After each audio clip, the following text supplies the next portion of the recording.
네, 성도님들 인사드리겠습니다. 안녕하세요. 우리 청년들 특송 잘 들으셨죠? 오늘 좀 딴 때랑 좀 더 다르게 소리가 더 무슨 음원을 틀어놓은 것처럼 너무 더 소리가 아름답게 들린 것 같습니다. 아름답게 하리라 이렇게 노래했는데 찬양 소리도 더 아름답게 들렸던 것 같습니다. 이 마이크를 좀 에코를 어떻게 약간 노래방 느낌 나던데요? 하여튼 농담이고요. 어쨌든 굉장히 소리가 더 이렇게 맑게 이렇게 더 곱게 잘 들린 것 같습니다. 그리고 저도 이제 앞에 나온 청년들 얼굴들을 보는데 오랜만에 보는 청년들의 얼굴들도 되게 보기가 좋았습니다. 우리 이따 소개가 되겠습니다만 우리 김신주 형제가 제대에서 또 앞에 나와서 찬송을 제대하고 어제 청년에 참석해서 이걸 부르고 오늘 올라오신 거잖아요, 그죠? 대단한 음악적 역량을 갖고 계시고 그리고 배선우, 배진우 형제 두 형제도 인도네시아에서 그저께인가 이렇게 와서 또 함께 또 이렇게 찬송하는 모습들도 참 좋았습니다. 그리고 제가 저 친구가 누구지 계속 봤는데 맞나? 이은우 청년 맞았나요? 여기 있군요. 제가 처음에 몰라봤으면 저렇게 잘생긴 청년이 우리 교회에 있었던가 이렇게 했는데 자세히 보니까 이은우 청년인데 지금 제가 이렇게 중고등학교 6년을 디모데학교에서 같이 쭉 봤는데 그때와 모습과는 너무 다른 이제 전문용어로 이제 상전 벽해다 이런 이제 말이 있을 정도로 하여튼 너무 즐겁게 또 기쁘게 잘 들었습니다. 그리고 이 찬송은 청년회에서 원래 청년회 집회가 이제 토요일마다 5시부터 모여서 한 8시 반 이렇게까지 모이는데 8시 반 마칠 때 청년회 모임을 마칠 때 폐회를 하면서 부르는 폐회송입니다. 폐회송. 근데 폐회할 때 이렇게 막 화음 넣어서 하진 않고요. 되게 이제 이렇게 멜로디 위주로 이렇게 한 2번 정도 손잡고 부르면서 둥그렇게 서서 찬송하고 서로 이렇게 축복하고 그렇게 폐회를 합니다. 근데 오늘 이것의 이런 아름다운 화음 버전을 이렇게 들으니까 더 이렇게 여러 가지 생각이 들고 또 마음의 감동도 되고 또 그러면서 이제 끝나는 건가 폐회송인데 그런 생각도 들기도 하고 그랬습니다. 참 감사한 우리 청년들 또 학생들 어린이들 우리에게 주신 귀한 선물들 볼 때 참 감사가 되고 또 주님의 은혜 또 우리를 향하신 주님의 기대 또 이런 소망들을 저희들도 함께 품게 되는 것 같습니다. 계속해서 우리 교회 가운데 우리 교회 가족 가운데 우리 어린 자녀들이나 또 우리 학생들이나 우리 학생들 여기들 앉아 계시네요. 개학하죠 이제. 표정들이 좋지가 않네요. 어쨌든 그런데 여기 학생들이나 또 어린이들 또 우리 청년들 위해서 계속 기도해 주시고요. 어제 또 교회에서는 우리 교회학교 교사 세미나를 이렇게 같이 가졌습니다. 그래서 또 함께 모여서 섬기고 있는 우리 교사들이 서로 교제하고 또 우리가 어떻게 지금 교육을 하고 있는지 또 돌아보기도 하고 또 우리에게 주신 좋은 것들은 무엇이고 또 우리한테 있는 연약들이 또 어떤 것들이 있는지 또 어떤 기회들이 있는지 살펴보면서 또 더 좋은 우리 교육을 할 수 있도록 함께 주님의 은혜를 구하는 그런 시간들도 있어서 또 여러 가지로 생각이 들었습니다. 우리 교회적으로 좀 히브리서를 읽고 있는데요. 우리 히브리서 13장 말씀을 먼저 한 구절 한번 보겠습니다. 히브리서를 읽으시기가 어떠신지 모르겠습니다. 이게 썩 막 쉽게 읽히는 또 우리가 쉽게 읽을 수 있는 그런 말씀처럼 보이지는 않습니다. 좀 내용이 복잡하기도 하고 또 내용 전개라고 할까 이 논리가 어떻게 지금 되고 있는 건지 이렇게 좀 파악하기가 쉽지 않은 면도 있습니다. 그런데 또 여러 번 또 보게 되고 또 읽게 되면서 또 대강의 또 어떤 그런 요점들 또 이렇게 이해할 수 있는 면들이 있는데요. 그런데 히브리서 13장 22절 말씀을 먼저 한번 잠깐 보시면 이 편지, 이 서신의 이제 목적이랄까, 이 서신의 성격을 일러주고 있습니다. 히브리서 13장 22절 제가 한번 읽어보겠습니다. 형제들아, 내가 너희를 권하노니 권면의 말을 용납하라. 내가 간단히 너희에게 썼느니라. 간단하게 썼다고 합니다.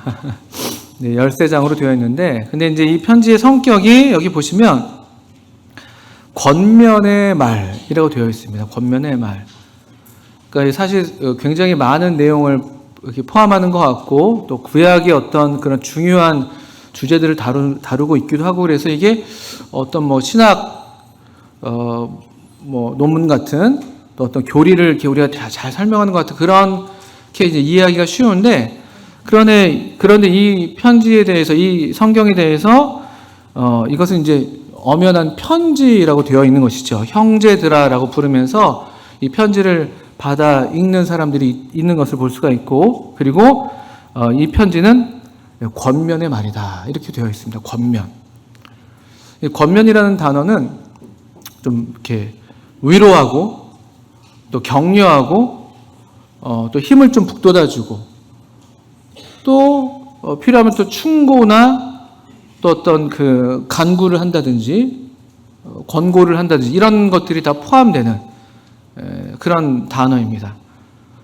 사실 이것은 대단히 권면이라는 말은 대단한 사실 사랑의 행위입니다. 힘이 없는 사람을 보고, 용기를 잃은 사람을 보고 무언가 힘을 북돋아주고 용기를 주는 그런 어떤 말, 또 어떤 행동을 해주는 것이니까요. 또는 뭔가 좀 위험에 처해 있고 잘못된 길을 가고 있는 사람에게 또 어떤 좀 직면케 하는 그런 충고와 또 어떤 경고의 말을 하는 것, 이것도 사실은 더 큰 또 사랑이 필요하기도 합니다. 이거든 저거든 권면이라는 이 행위는 대단한 사랑이 아니고서는 사실은 할 수가 없는 것이죠. 그래서 우리가 피차 그래서 권면하기도 하고 또 권면을 받기도 하는 것인데, 그럴 때 우리가 이것을 사랑으로, 지금 나를 사랑해서 하는 이야기구나. 또 내가 아무개 형제를 또 아무개 자매를 정말 사랑한다면 기도 가운데 내가 이런 말을 해야 되겠구나. 이런 것들 우리가 이제 또 생각해 볼 수가 있습니다. 이 권면의 말이라는 것을 염두에 두실 때 히브리서에 상당히 많은 또 중요한 내용들이 있습니다만, 오늘 이 시간에는 짧게, 시간이 많지는 않습니다만 이 짧은 시간에 그래도 이 서신에서 특별히 좀 더 권면이라고 할 만한, 또 권면에서 가장 좀 더 강도가 센 뭐 위로와 격려와 또 뭐 충고와 이런 것들이 다 포함되는 말이 권면이라고 했는데요. 그 중에서 좀 더 이 강도가 센, 사실 사랑의 강도가 그만큼 더 센 것이죠. 또 그렇기 때문에 어쩌면 또 어떤 말에서도 좀 더 세게 들려질 수 있는 그런 말일 텐데, 그게 바로 경고입니다. 경고의 형식들. 저는 이제 개인적으로 제 어떤 약점이 있다면 제 성품이 그런 좀 연약이 있습니다. 제가 이렇게 좀 어떤 직면하는 걸 좀 두려워하고 좀 그럴 때 좀 이렇게 회피하고 싶고 도망가고 싶고 이런 좀 성향이 있습니다. 근데 어떤 분들은 어떤 그런 상황에 대해서 정말 어려운 상황인데도 정말 찾아가서 문제를 직면하게 하고 정말 충고하고 경고하는 그런 정말 강건한 사랑을 하시는 분들도 있죠. 그 사실 근데 뭐 어떤 누가 그렇게 그런 일을 전담해서 하는 게 아니라 사실은 우리 모두가 다 그런 사랑을 갖고 있어야 되고 해야 되는 것인데, 그런 면에서 이 히브리서 기자는 여러 면에서 이 연약 가운데 있는 히브리 성도들을 격려하고 또 위로해 주면서 또 동시에 이런 강한 사랑으로 경고하는 그런 말씀들도 마다하지 않습니다. 너에게 유익한 것은 다 꺼리지 않고 다 전했다는 사도 바울의 그런 간증과도 같죠. 사도 바울도 사도행전 20장에서 너에게 유익한 것은 다 꺼리지 않고 전했다. 뭐 사람들이 듣기 좋은지 안 좋은지를 따지는 게 아니라 그것이 정말 필요하고 정말 유익하고 정말 이 하나님의 백성으로서 살아가는데 꼭 요긴한 것이라면은 가리지 않는 것이에요. 좀 듣기가 어려워도, 조금 좀 부담스러운, 피차가 부담스러울 수 있어도 해야 되는 것이죠. 그런 말씀들이 히브리서에 5군데가 나옵니다. 먼저 우리 앞으로 넘기셔서 히브리서 이제 2장을 먼저 보시겠습니다.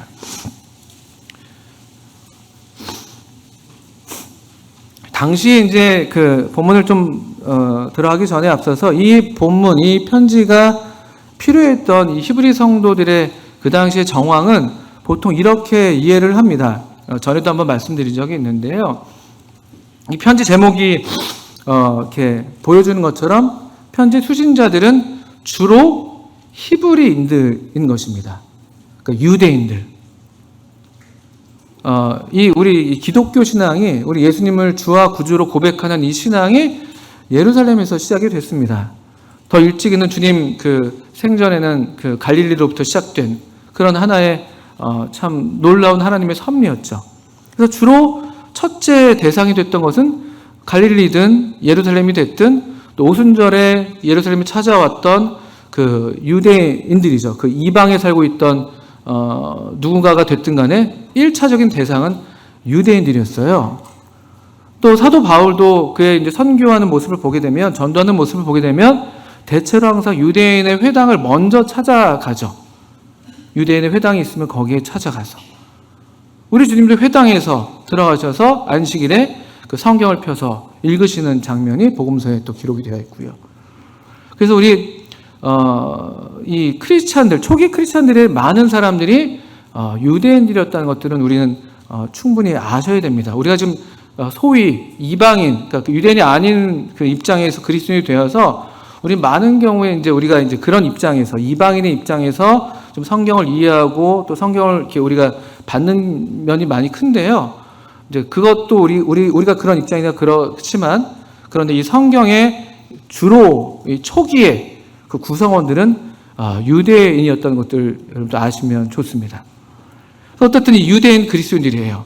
상당히 많은 그 유대인들이 그 당시에 예수님을 믿고 또 따르게 됐었죠. 그런데 이 히브리서의 기록 연대를 대개 한 AD 한 65년 이후 정도로 봅니다. 그 성전이 아직 있었던 것으로 보여서 제사가 아직 계속 드려지고 있는 이 제사를 드리는 행위가 현지형으로 기록된 것을 봐서는 아직 성전이 있을 때라고 보통 이해를 하는 것입니다. 성전이 AD 70년에 완전히 이제 무너져 버렸거든요. 그리고 65년경을 얘기하는 이유는 이 히브리서를 이제 쭉 읽어 오시다 보면은 이 그리스도인들이 지금 그 그리스도인으로 사는 삶이 그렇게 쉬워 보이진 않거든요. 상당한 어떤 유혹과 또 어떤 배도의 위험과 또 뭔가 서로 사랑하는 것을 좀 주저하게 되든지 또는 고난 가운데 있든지 또 어떤 갇힌 자들, 이 신앙으로 인해서 뭔가 좀 이렇게 물리적인 어떤 어려움을 당하고 있는 그런 언급들이 많이 있어요. 그래서 보통 어떻게 그 70년 전으로 이해하면서 AD 64년에 로마의 커다란 그 대사건이 있었다고 합니다. 로마의 이제 대화재. 우리 요즘에 치면은 우리 같은 경우는 이제 계속 그 큰 물난리들을 그냥 해마다 겪게 되는데 이게 보통의 어떤 물난리가 아닌, 보통의 화재가 아닌 로마시 전체를 이제 다 그냥 휩쓸어버리는 그런 화재가 있었다고 해요. 근데 그때 많은 사람들이 그 당시에 이제 황제가 네로 황제였는데, 여러분 네로란 이름을 좀 들어보셨을 텐데요. 이 악명 높은, 우리 특별히 그리스도인들한테는 아주 악명 높은 황제입니다. 아주 그리스도인들을 핍박했던. 근데 이게 그리스도인들의 핍박이 바로 이 로마의 대화재 사건에 연유합니다. 왜냐하면 그 화재 사건에 대해서 많은 사람들이 네로를 비난했었어요. 저 네로를 이렇게 싫어했던 그 반대 세력들이 저 미치광이 네로가 자기의 어떤 그런 건축 야망, 건축가로 유명했거든요. 그 건축 야망 때문에 저 로마를 다 그냥 없애버리고 새롭게 좀 로마를 건설하려고 이렇게 무시무시한 불을 질렀다. 이런 식으로 이제 막 소문이 돌았습니다. 네로가 이제 역사적으로 그게 사실이 아닌 것으로 보통 이제 알려져 있는데 그런 설이 이제 막 있었고, 네로가 자기의 어떤 정치적 입지가 좀 위태로워지니까 이 일을 어디로 돌렸냐면은 이 방화의 이 화재의 어떤 원인을 누구한테 돌렸을까요? 그때 그 당시 그리스도인들한테 돌린 거예요. 우리 옛날에 관동 대지진 때 그 일본 사람들이 흉흉하니까 그걸 또 막 그 일본에 살고 있던 우리 조선인들에게 막 돌렸던 것처럼요. 그리스도인들에게 돌린 거예요. 저 사람들이 불을 저질렀다. 그래서 온 사회가, 이 로마 사회가 다 이 그리스도인들에 대한 아주 적대적인, 잡으면 정말 그냥 뭐 보통 이상의 어떤 핍박과 그런 고문을 가하는 그러면서 이제 네로도 특별히 우리 기독교인들에게 그런 악명이 높아지게 된 것이죠. 그래서 그 어간, 그러니까 그 로마 화재 이후와 AD 70년 사이 보통 그 어간으로 연대를 추정을 하는 것이에요. 이제 그런 시대 속에서 이 유대인 그리스도인들이 로마 사회에서 상당한 지금 이제 아주 어려운 입장이 된 것이죠. 그리고 일찌감치 그들이 유대교에서 기독교로, 소위 기독교로 우리 주님을 따르겠다고 신앙을 고백하면서 이미 유대교로부터는 이제 분리되어 나와 있고, 그러니까 아주 올 때도 갈 때도 없는 그런 신세가 된 것이에요. 세상에서 참 발붙이고 살기가 너무 힘든, 그리고 그런 이유는 그들이 그렇게 그 시대에서 그렇게 고단한 삶을 사는 이유는 다른 이유가 아니에요. 그들이 열등해서도 아니고, 뭐 게을러서도 아니고, 뭐 못나서가 아니라 단순히 그냥 그리스도인이라는 이유로 예수님을 주와 구주로 인정한다는, 네가 만일 내 입으로 예수를 주로 시인하며 또 그를 죽은 자 가운데 다시 살리신 것을 내 마음에 믿으면 구원을 얻으리니, 바로 그 이유 때문에, 그 로마서 10장 9절과 10절에 나와 있는 그 이유 때문에 로마의 어떤 그 체제에 들지 않고 로마 황제에게 최고의 충성을 다하지 않고 유일하신 충성의 대상이신 예수 그리스도, 그분만을 믿고 따르겠다는 그 믿음 때문에 상당한 지금 오늘날 우리가 상상하기 어려운 그런 종류의 그 지금 삶을 살고 있었던 것으로 보이는 것이죠. 그럴 때 이제 이들이 겪고 있었던 어떤 위험, 또 유혹은 뭐였냐면은 너무 삶이 힘드니까, 기독교인으로 살아가는 게 너무 힘드니까 쉬운 길이 있죠. 지금 로마인들한테는 아주 지금 로마 사회는 어려운 지금 입장을 당하고 있고, 좀 더 쉬운 길, 그들에게 또 익숙하고 편한 길은 뭐였겠습니까? 다시 나 돌아갈래 하는 거예요. 고향으로, 유대교로. 또 로마 정부가 그 당시에 우리 복음서를 봐서도 알겠지만요, 유대인들한테 상당히 우호적이었거든요. 유대인들의 어떤 그들의 어떤 문화, 사회, 관습 이런 걸 다 존중했어요. 그러니까 여전히 또 환심을 사기 위해서 누굽니까? 헤롯이 또 예를 들면 성전도 재건을 크게 하고, 또 곳곳마다 다 회당으로 모일 수 있게 해주고, 유대인들이 그 당시에 그냥 괜찮았어요, 사회적으로. 로마 제국에서. 그러니까 그런 위험에 직면해 있었습니다. 다시 또 보면 이 유대인들에게 이 유대교는 너무나 편안한 옷 같은 것이고, 자기 동족들이 다 저기 있고, 내 과거의 삶이 다 저기 있고, 너무나 익숙하고 편하고 그렇게 어렵지가 않은 거예요. 이런 또 변화를 새롭게 꾀하는 게 뭐 제3국으로 망명하는 것도 아니고, 원래 내가 살던 그 원래 삶의 어떤 그 정황 속으로 다시 나를 그냥 넣는 거니까. 또 게다가 그 당시에 여전한 이런 유대인들만의 고유한 하나님의 택함받은 백성이라는 그런 어떤 선민의식이 겉으로 드러나는 이런 성전과 이런 예식들, 그리고 여전히 유구하게 좀 이어지고 있는 것들이 눈앞에서 있는 것이에요.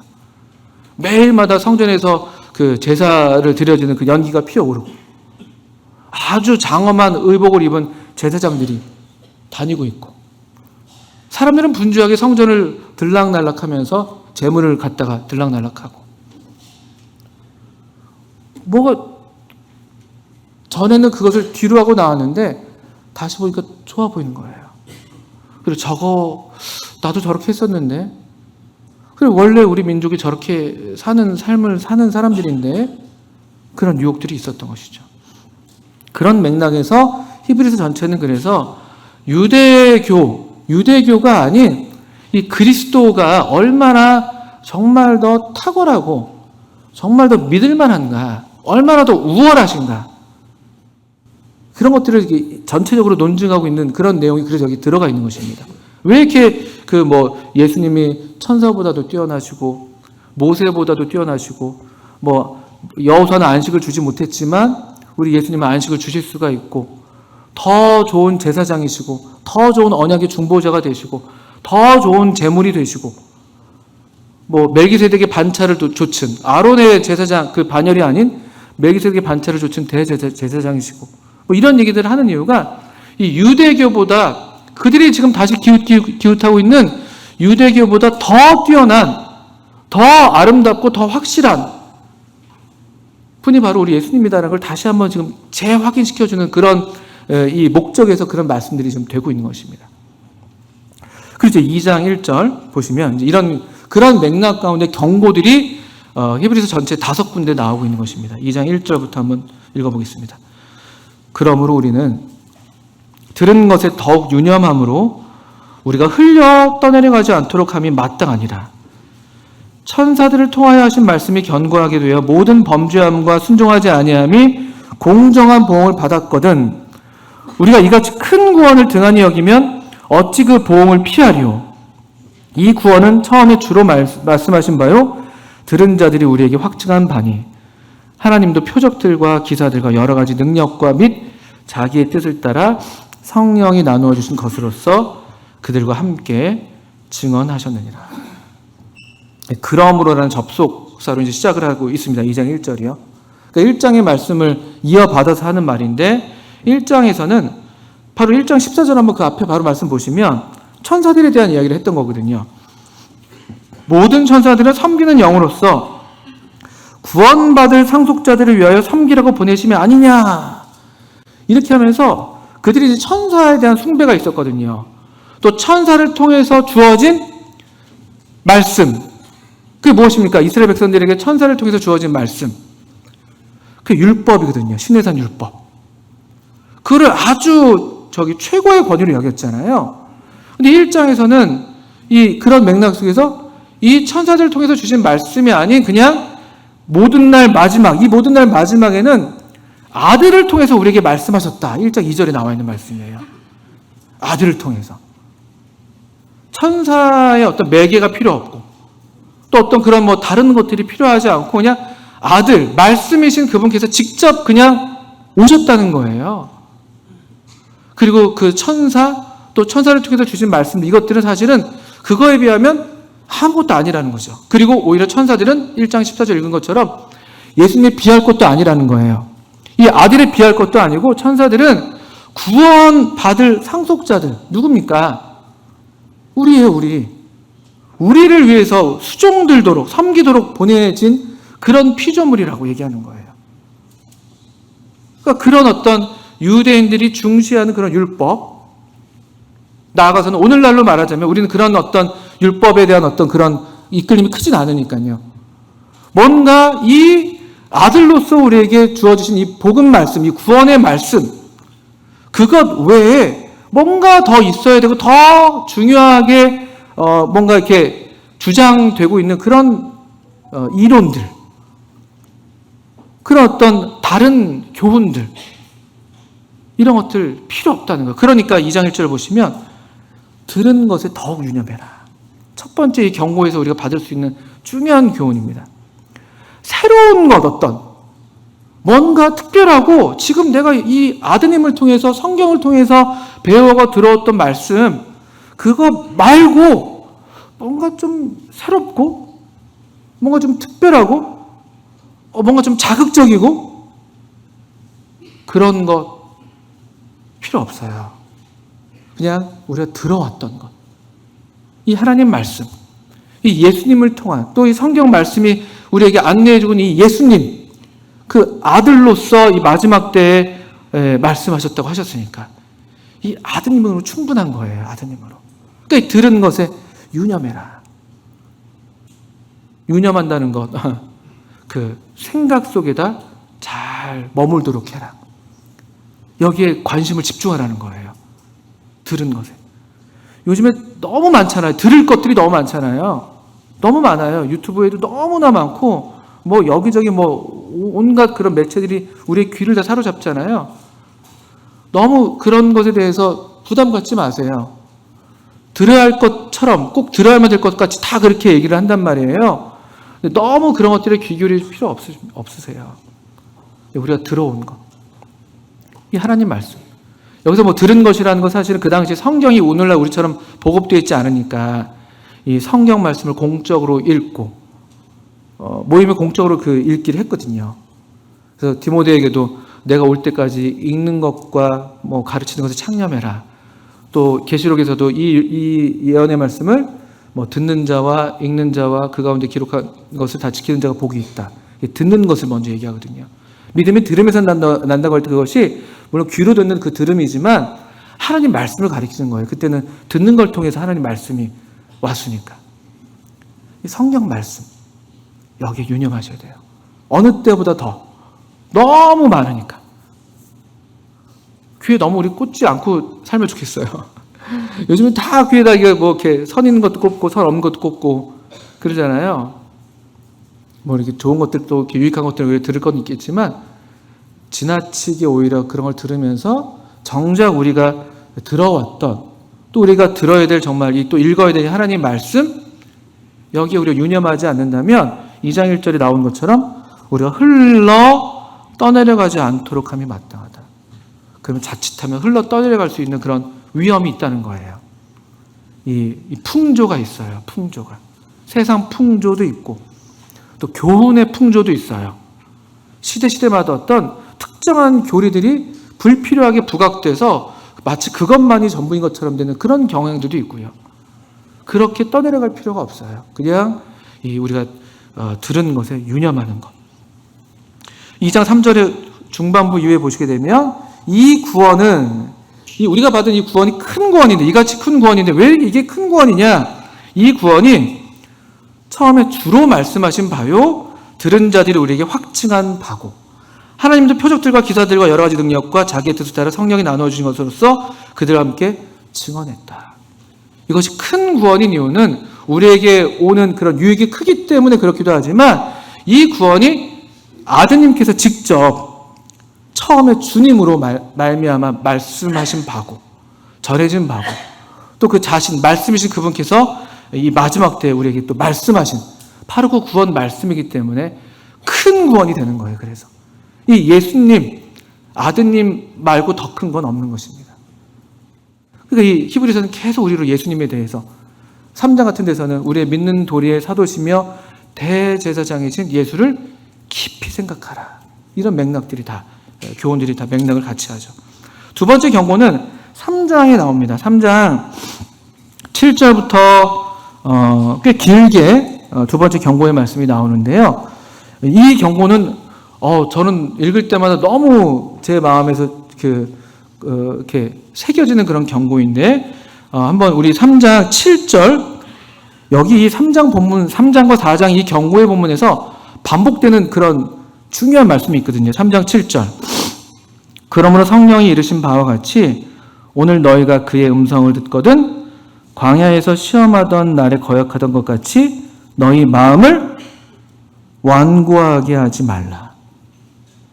또 3장 15절 성경에 일렀으되 오늘 너희가 그의 음성을 듣거든 격노하시게 하던 것 같이 너희 마음을 완고하게 하지 말라.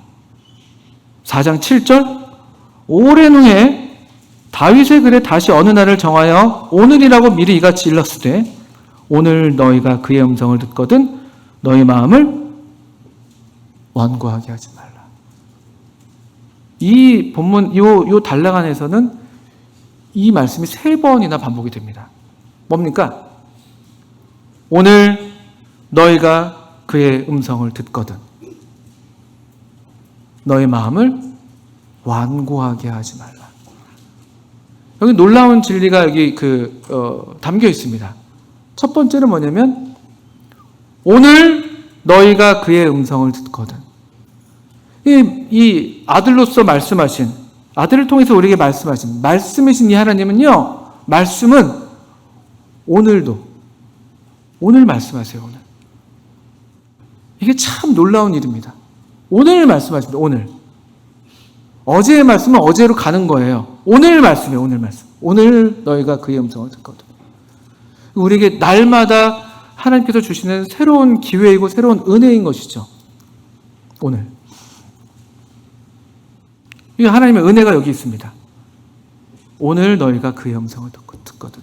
이게 언제 때부터 그런 거예요? 이게 그 광야 때부터, 모세 때부터. 또 이게 4장 와서는 또 다윗 때 또 얘기를 하고 있고요. 이 온 시대를 걸쳐서 오늘날도 마찬가지고요. 사실은 창조 때부터 하나님은 늘 말씀하시는 분이셨죠. 말씀으로 천지를 창조하셨고, 태초에 말씀이 계시니라 하셨고, 또 내가 지금 너와 말하고 있는 내가 곧 그다. 우리 예수님께서 당신을 가리키셔서 너와 말하고 있는 I am, 말씀하고 있는, 너와 말씀하고 있는 하나님, 여호와 하나님. 하나님은 말씀하시는 분이세요. 오늘 제게 큰 위로도 되고 또 도전도 되는 그런 하나님 말씀입니다. 오늘 너희가 그의 음성을 듣거든. 오늘 들으십니까? 매일 들으십니까? 매일 들어야 우리는 살 수 있는 그런 사람들이 됐어요. 하나님의 백성들이 됐으니까. 날마다 그 만나를 먹어서 광야를 지났던 것처럼 오늘날 우리 믿음의 삶에서도 매일매일 오늘 우리에게 주시는 말씀이 있습니다. 근데 이게 하나님의 은혜가 이 말씀에 있다면은 한편에는 우리에게는 위험이 있는 것이에요. 뭐냐면은 너의 마음을 완고하게 하지 말라는 그런 경고를 3번이나 반복하세요. 이 경고가 필요한 이유는 무엇이겠습니까? 왜 이런 경고를 여러 번이나 하시는 걸까요? 그만큼 우리 마음이 어떻게 되기가 쉽다는 것일까요? 완고하게 되기가 쉽습니다. 이게 우리한테는 큰 위험이에요. 제게는 위험입니다. 말씀 앞에서, 말씀은 오늘 매일 매순간 또 우리가 어떤 기회로든지 말씀을 계속 우리에게 하시는데 우리 마음의 문제가 있기가 쉬운 거예요. 완고한 거죠. 완고한 거. 딱딱한 거예요. 딱딱한 거. 우리 씨 뿌리는 그 자의 비유에서 말씀을 드리자면은 그 어떤 돌밭에 뿌려졌다든지 또는 가시밭에 뿌려졌다든지 딱딱해서 말씀이 들어가질 않아요. 완고하다는 말이 이게 고집이에요, 고집. 완고라는 말이 굳을 고자가 있잖아요. 우리 보통 고집이에요, 고집. 우리 고집이 하나님 말씀보다 더 세기가 쉬워요. 대단한 것이죠. 그 능력이 하나님 말씀이 어떤 때에는 우리의 고집을 못 뚫고 들어오는 거예요. 그만큼 사람에게 주신 자유의지라는 게 이 하나님의 형상의 한 부분이기 때문에 하나님만큼 능한 거거든요. 또 하나님의 사랑이라는 것이 그만큼 인격적이기 때문에 물론 때때로 하나님이 주권적으로 하나님께서 역사하시지만 이런 어떤 인격적인 우리의 반응을 기대하시고 요구하시는데 우리의 고집이 얼마나 하나님 말씀보다 세기가 쉬운지 저는 저와 여러분이 이런 면에서 우리의 어떠함을 꼭 아시기를 바라는 그런 마음이 있습니다. 우리 자신을 너무 과신하지 마세요. 생각보다 내 고집이 하나님 말씀보다 더 강할 때가 더 많을 수 있습니다. 마음을 완고하게 하지 말아라. 이 광야에서 그들이 하나님 말씀을 계속 거역했어요. 자기 고집이 있으니까. 그리고 이런 보통 고집은 되게 왜 생기냐 좀 생각해 보니까요. 여기 손 잠깐 넣으신 다음에 우리 아까 씨 뿌리는 자의 비유를 제가 말씀을 드렸는데 마가복음에서 한번 보실까요? 마태, 마가, 누가에 다 나오지만 마가복음 4장이죠. 마가복음 4장에 이 마음이 완고하다고 할 때 왜 우리 마음이 이렇게 완고해지는 것일까? 또 어떻게 하나님 말씀이 우리 마음에 뿌리내지 못하는 것일까? 이런 것들을 생각하게 될 때 이런 씨 뿌리는 자의 비유가 도움이 되는 것 같습니다. 4장, 마가복음 4장 16절부터 한번 읽어보겠습니다. 이 돌밭과 또 가시떨기에 뿌려진 그 마음밭을 얘기하는 건데요.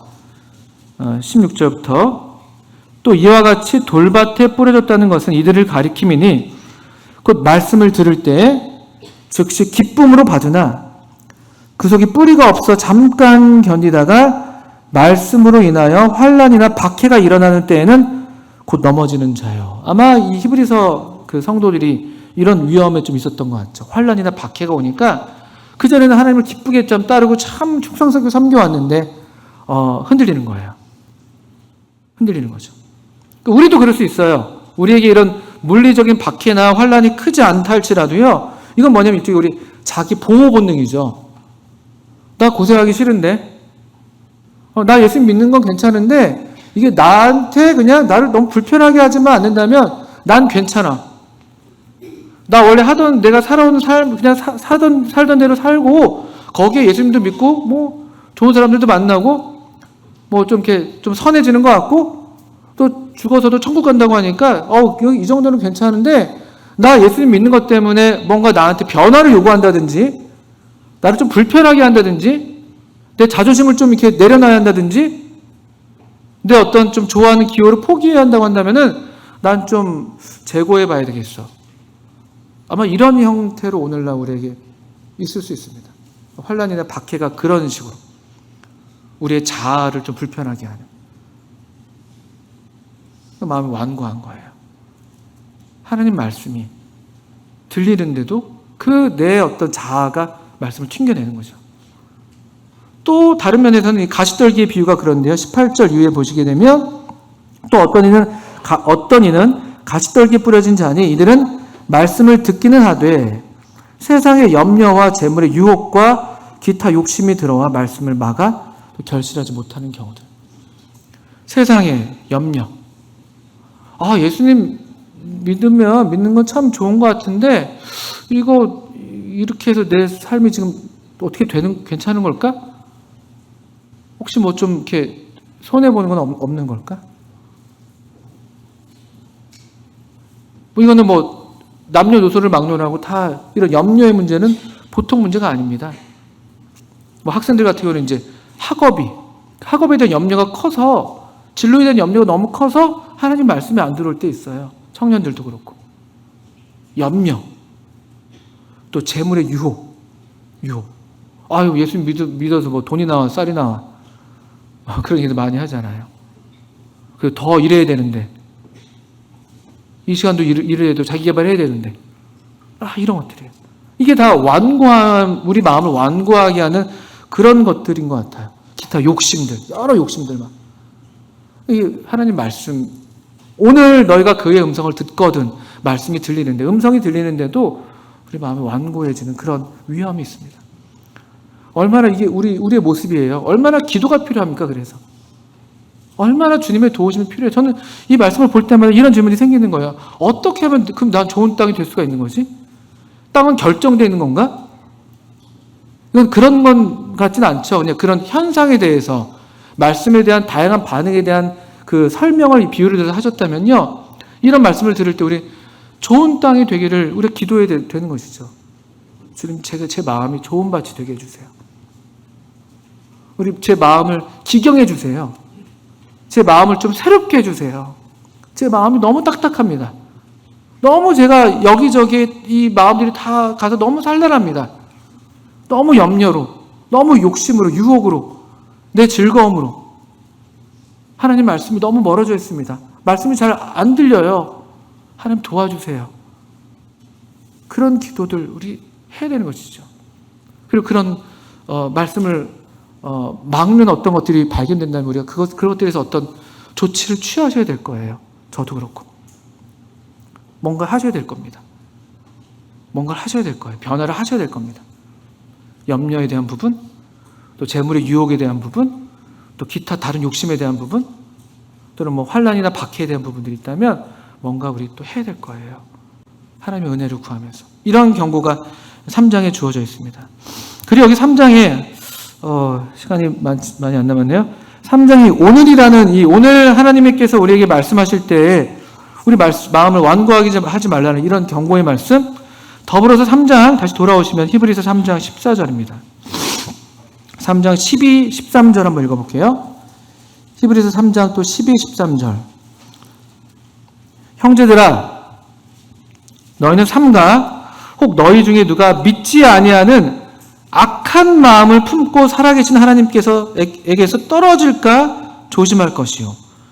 오직 오늘이라 일컫는 동안에 매일 피차 권면하여 너희 중에 누구든지 죄의 유혹으로 완고하게 되지 않도록 하라.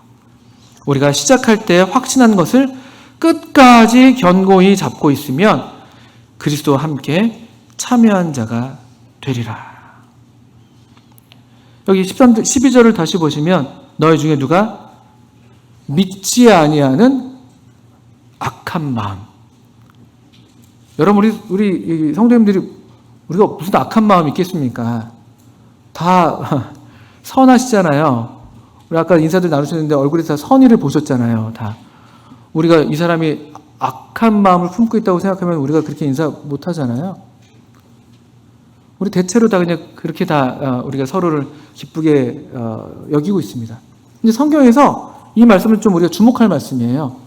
악하다는 게 우리가 보통 도덕적으로 뭐 선하고 악하고 뭐 착하고 뭐 이렇게 뭐 이런 것들 얘기하잖아요. 착하고 못되고 이런 얘기 우리 보통 떠올리는데요. 여기 히브리서에서 문맥에서의 악한 것은요. 그런 도덕적인 면보다는요. 12절 다시 보시면 악한 마음이 어떤 악한 마음이래요? 믿지 아니하는 악한 마음.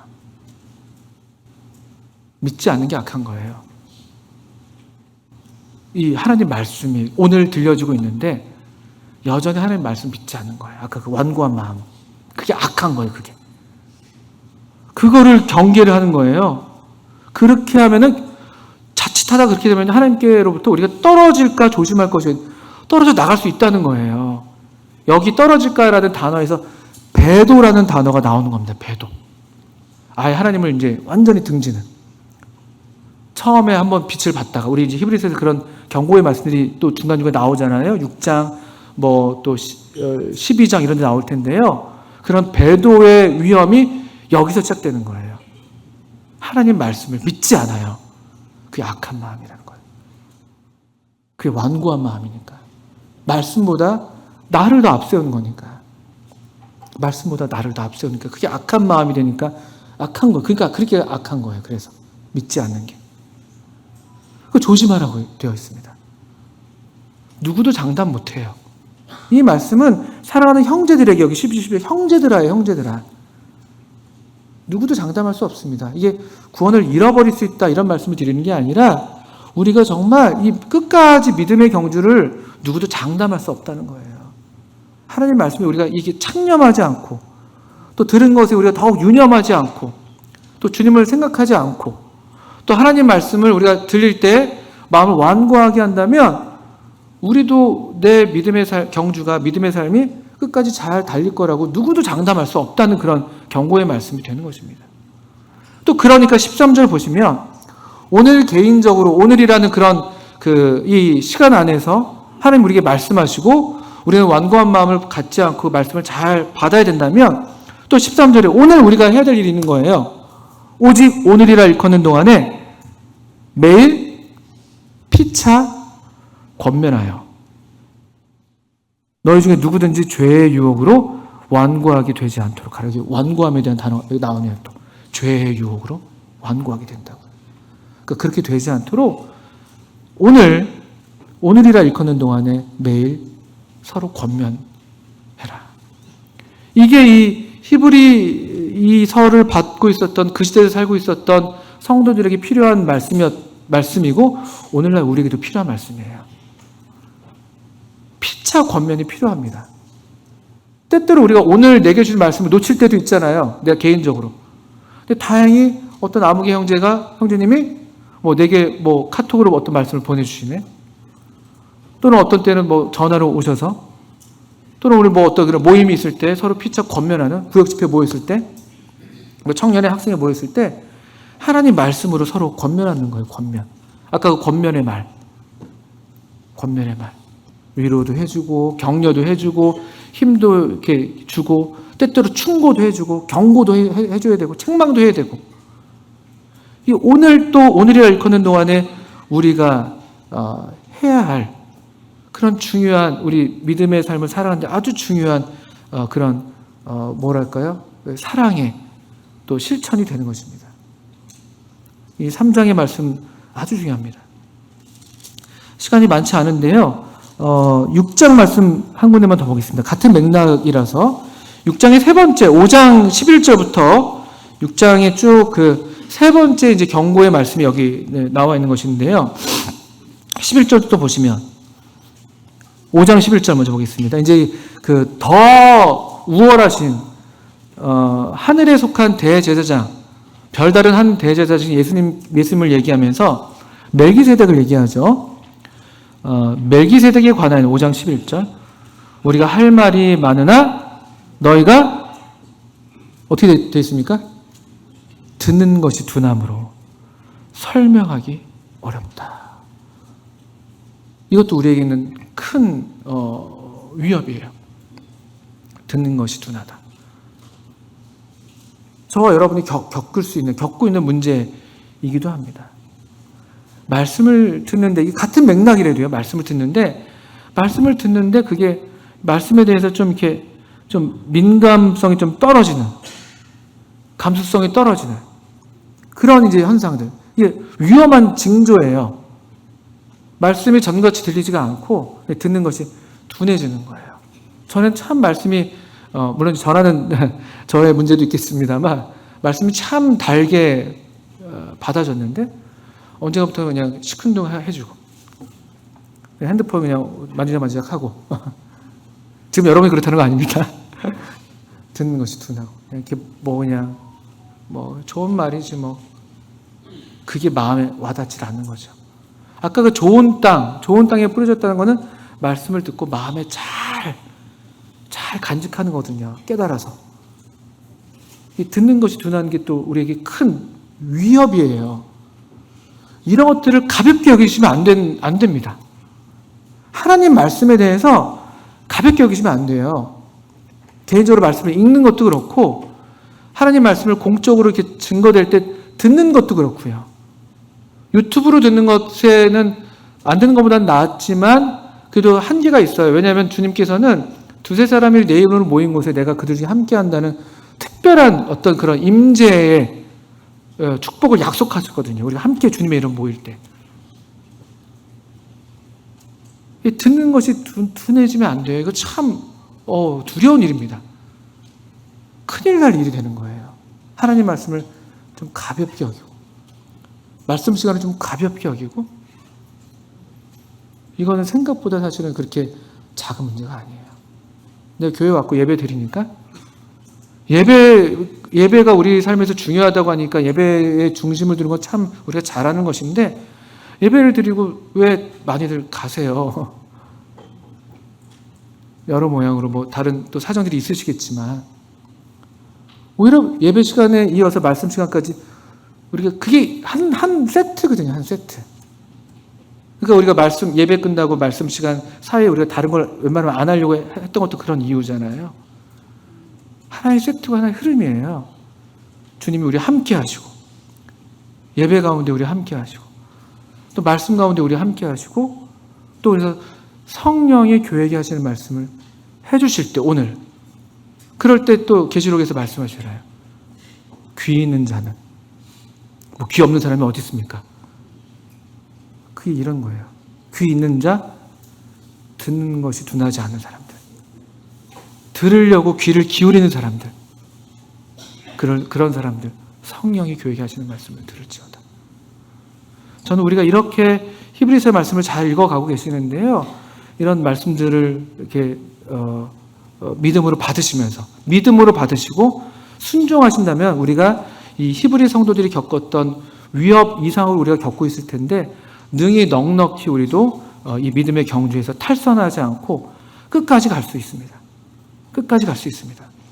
우리 마지막으로 히브리서 11장 미처 다루지 못한 두 부분은 나중에 기회가 되면 말씀을 드릴 수 있을지 모르겠습니다만, 히브리서 11장 13절, 우리가 어제 이 히브리서 말씀 읽었잖아요. 제가 여러 말씀이 다 교훈이 되는데 이 말씀 참 제 마음에 와닿았습니다. 히브리서 11장 13절. 이 사람들은 다 믿음을 따라 죽었다. 이 사람들은 앞에 사라, 또 아브라함, 노아, 에녹, 아벨, 믿음의 선진들을 먼저 예시됐던 믿음의 선진들인데요.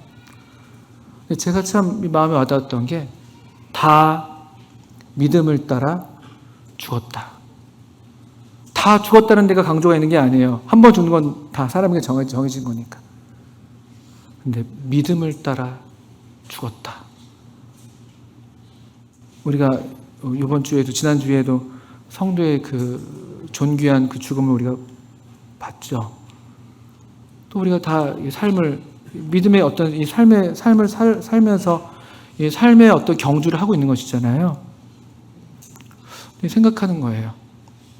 믿음을 따라 죽는 것은 얼마나 정말 귀한 것인가. 그러니까 성도의 죽음을 그래서 하나님께서 귀중하게 보시는구나. 왜냐하면 믿음을 따라서 죽었으니까. 그 좀 더 쉬운 번역으로는 그들이 죽을 때에 그들은 여전히 믿음으로 살고 있었다. 이렇게 번역했습니다. 그들이 생을 마감할 때 그들은 여전히 믿음으로 삶을 살고 있었다. 저는 그런 은혜가 제게도 또 우리 모든 성도님들에게 있기를 바랍니다. 우리에게 이런 뒤로 물러서게 하는 그런 위협이 너무나 많아요. 또 우리의 믿음의 경주를 다하지 못하게 하는 그런 얽매이기 쉬운 죄, 무거운 것들이 너무나 많습니다. 우리의 귀를 어둡게 하고 우리의 마음을 완고하게 하고, 그래서 우리 주님 말고 하나님 말씀 말고 다른 거, 그거 말고 다른 것에 더 우리 마음이 가는 그런 저 자신을 볼 때 정말 이게 제 마음의 소원이 돼요. 그리고 그런 성도님들의 이 종말을 보면서 제 마음의 소원이 됩니다. 지난 3월에 저도 이제 그런 일이 있었는데 그런 생각들을 하게 돼요. 믿음을 따라 이렇게 삶을 마감한다는 건 얼마나 복된가. 그래서 이 야곱도 또 요셉도 그들이 죽을 때 하나님을 경배하고 여전히, 또 요셉은 죽을 때 자기의 장례를 예언하면서 얼마나 아름다운 삶인가. 그래서 성도가, 하나님의 자녀들이 믿음 안에서 탈선하지 않고 끝까지 믿음을 지키며 이 삶을 마감할 수 있다면 그건 정말 하나님의 은혜구나, 이런 마음이 있습니다. 우리 모두에게 그런 귀한 은혜가 지금부터, 오늘 또 이 순간부터 또 우리의 삶이 닿을 때까지 계속 있게 되기를 바랍니다. 함께 기도하겠습니다.